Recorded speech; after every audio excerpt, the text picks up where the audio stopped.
तो आज हम शुरुआत करने जा रहे हैं चैप्टर नंबर 2 की, जिसमें पहला डेरिवेशन है गॉस की प्रमेय। गॉस की प्रमेय सबसे पहले इसका स्टेटमेंट लिखेंगे। तो स्टेटमेंट है इसका, जैसे मान लो ये कोई बंद पृष्ठ है, इस पर हमने एक अल्पविभव ले लिया।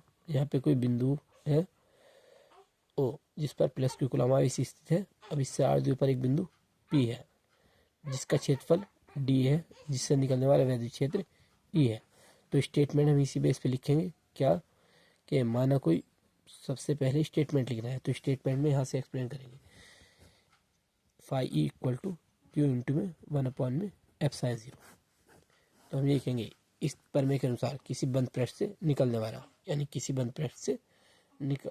बंद पृष्ठ से निकलने वाला वैद्युत फ्लक्स आवेश का 1/f/0 गुना होता है। फिर इतना लिखने के बाद हम उपपत्ति लिखेंगे। प्रूफ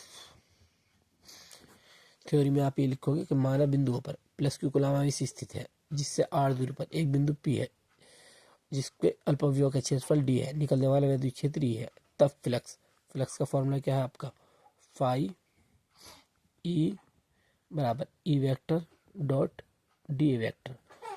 अब 11th क्लास में एक फॉर्मूला पढ़ा था, A vector dot B vector बराबर ए बी कोस थीटा। इसी प्रकार E vector dot D A vector बराबर E D A cos theta. तो फाई ई बराबर E D A cos theta. अब ई का मान रख दो, ई बराबर कितना है, 1/4πε0 क्यू अपॉन में r स्क्वायर। भाई ये है बिंदु आवेश। अब किसी बिंदु के कारण वैद्युत क्षेत्र की तीव्रता का फॉर्मूला पिछले चैप्टर में पढ़ा था, ई बराबर 1/4πε0 क्यू अपॉन में r स्क्वायर।